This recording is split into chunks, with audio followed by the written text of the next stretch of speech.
da segunda série do ensino médio. Eu sou Rodrigo Jorge, assessor de língua inglesa do Sistema Positivo de Ensino. Como vão vocês? Hoje eu estou aqui a caráter com o look da pandemia.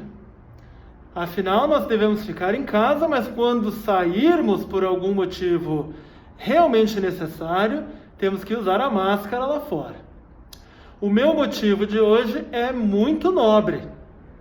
Eu preciso ir ao mercado comprar comida.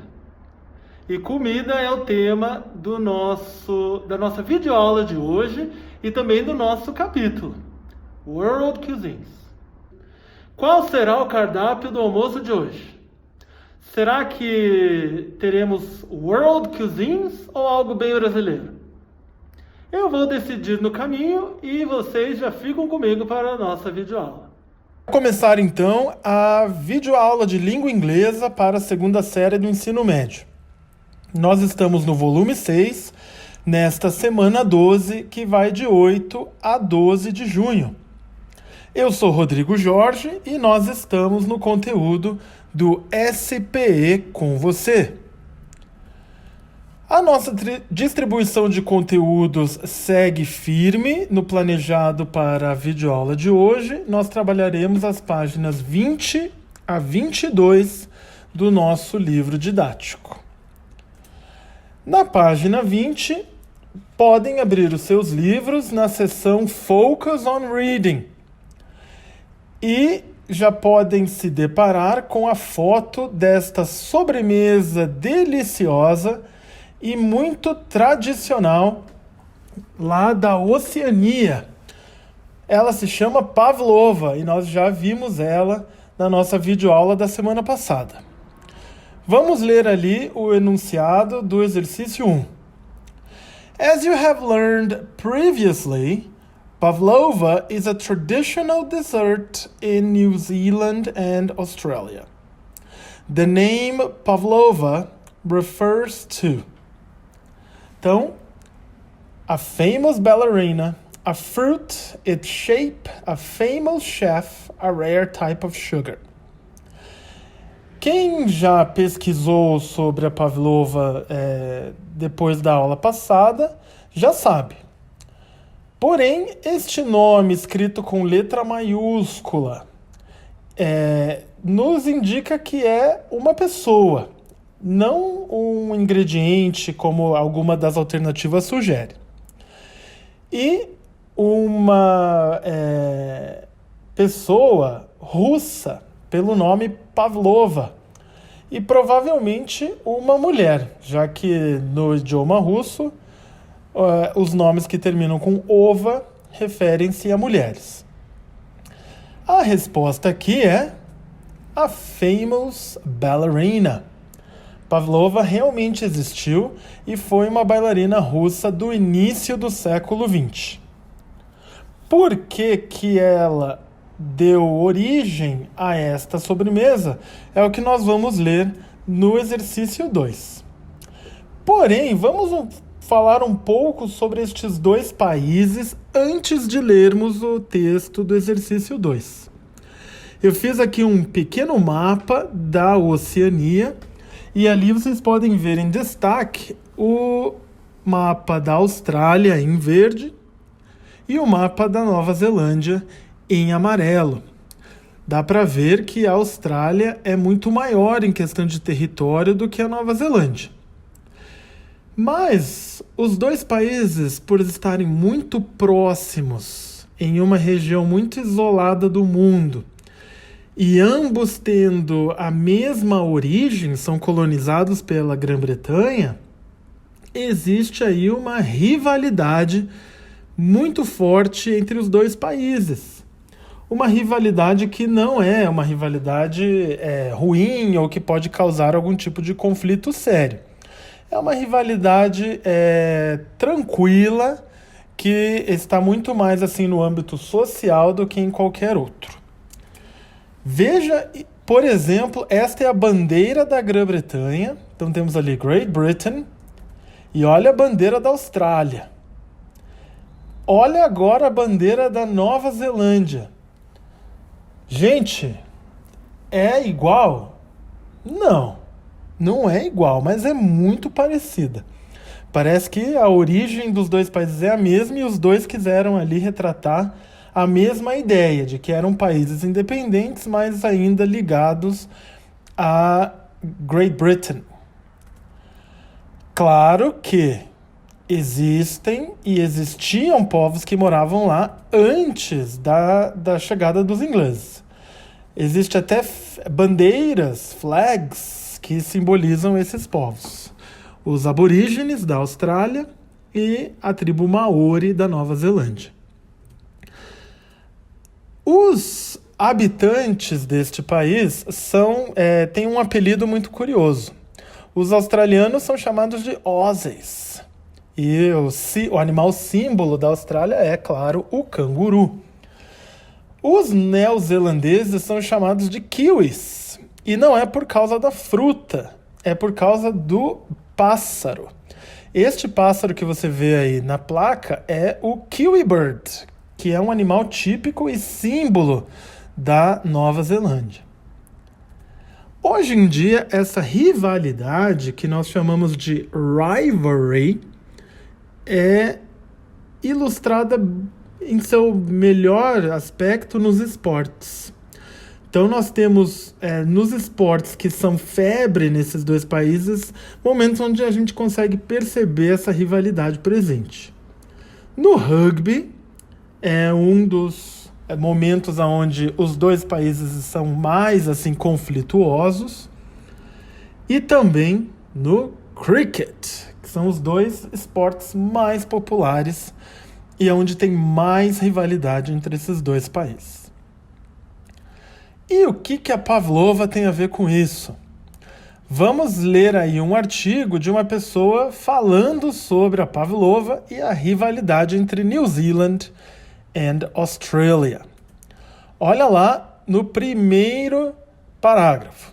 I first had pavlova at a Maori hang feast in New Zealand, where I studied abroad in college.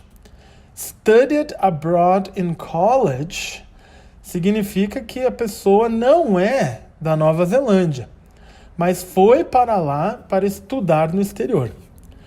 Intercâmbio, em inglês, exchange program, e intercambista, exchange student. Então nós estamos lendo sobre alguém que foi até a Nova Zelândia estudar.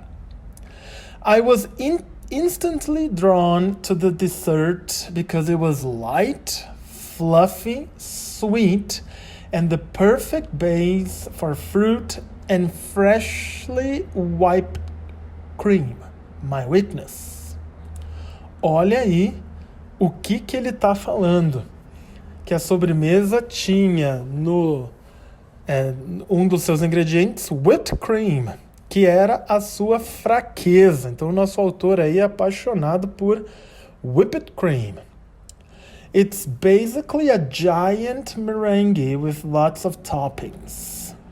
Toppings é tudo aquilo que a gente pode colocar como cobertura sobre a comida para adicionar sabor a ela. E olha só essa foto com as delícias que podemos colocar em cima das pavlovas. Austrália e New Zealand são países muito quentes, principalmente no verão. Portanto, a pavlova é uma sobremesa leve, feita aí com whipped cream, claras de ovos com açúcar e o topping, em geral, é de frutas. Então temos ali uma pavlova de strawberry, red berries and kiwi. Temos uma pavlova de passion fruit and basil. Passion fruit é maracujá em inglês, com manjericão, hortelã, não consigo identificar muito bem. Ali em cima temos uma cherry and chocolate pavlova with coconut.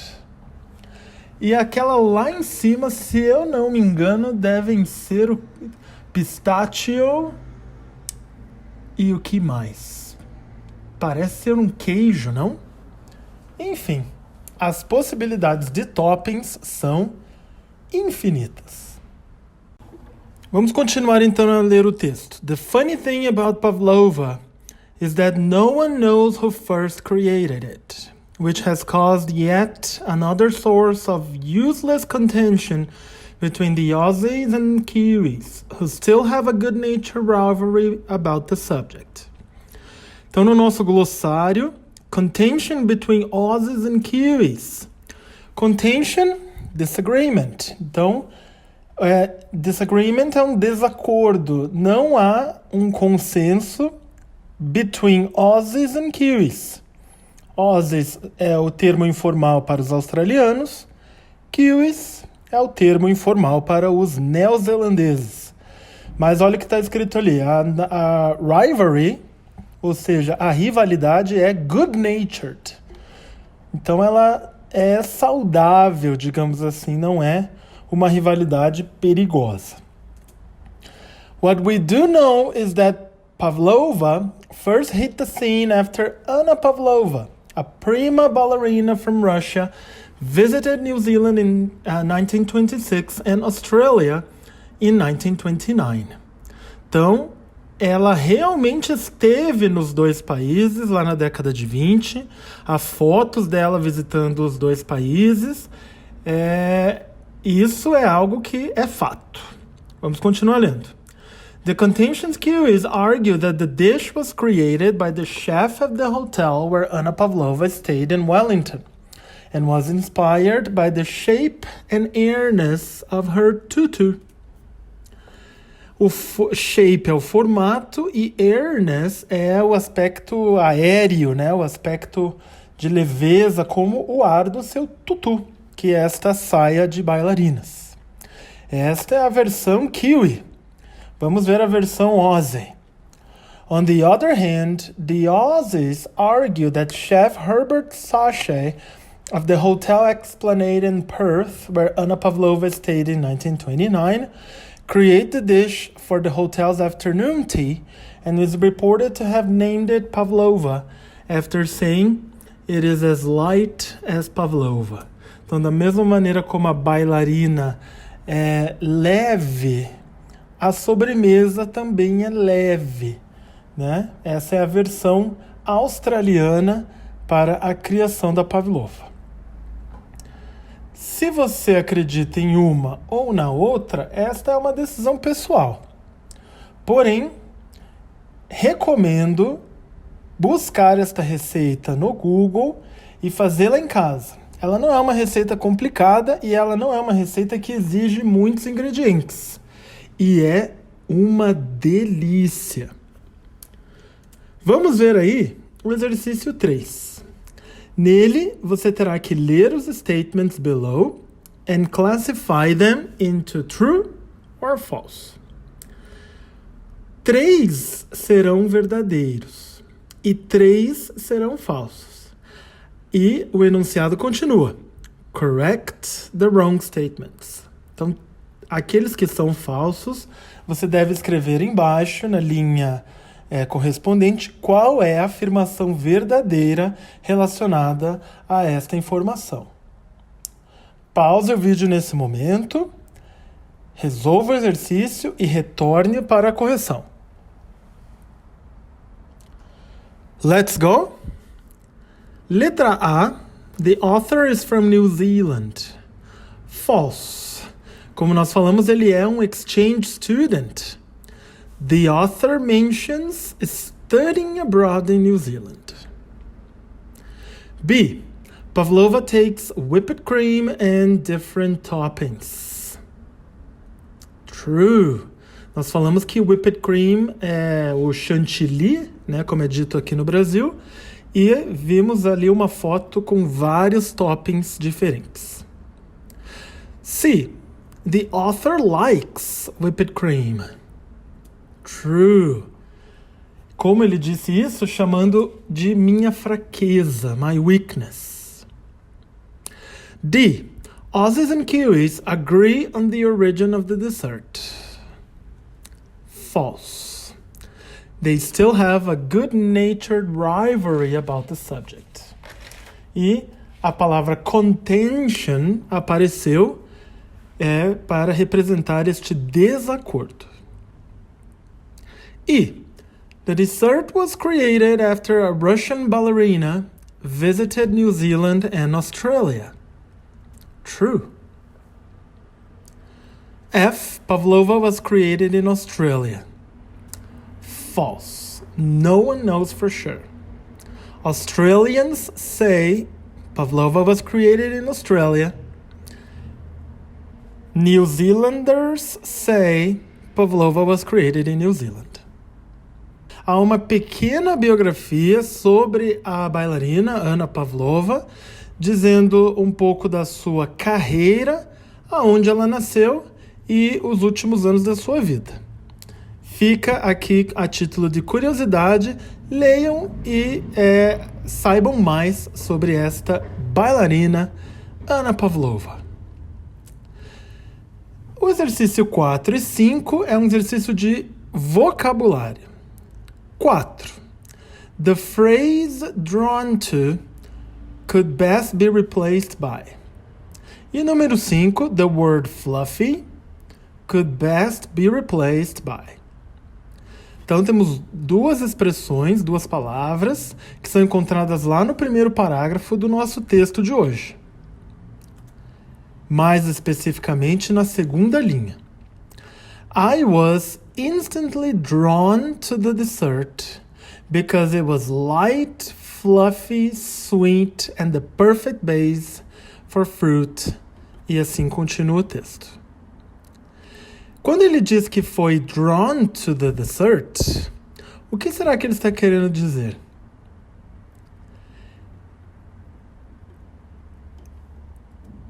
Attracted by. Drawn to é o mesmo que ser atraído para algo. Então, ele gostou e foi atraído para a sobremesa. Fluffy. As 3 palavras que descrevem a sobremesa estão ali na segunda linha. Light, fluffy and sweet. Light, leve. Sweet, doce. Como eu falei anteriormente, ela é feita de claras de ovos com whipped cream and toppings. Então ela realmente é light e a gente mistura açúcar às claras em neve. Então, o que será que descreve também essa sobremesa fluffy? Fluffy quer dizer soft, macio. Essa é uma palavra para descrever a textura da pavlova. Vamos agora para a página 22, continuando os exercícios relacionados ao texto sobre a pavlova.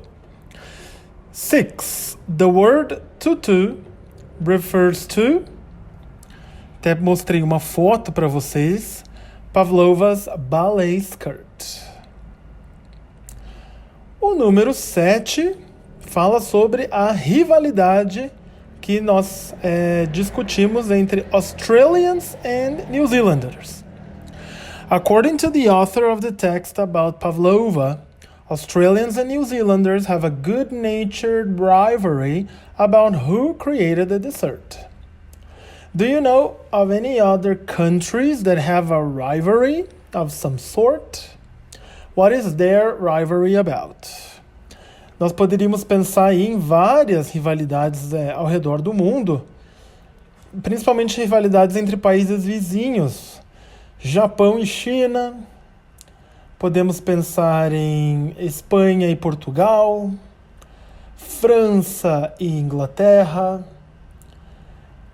Estados Unidos e Canadá. Algumas sugestões que eu coloquei aqui: Brasil e Argentina.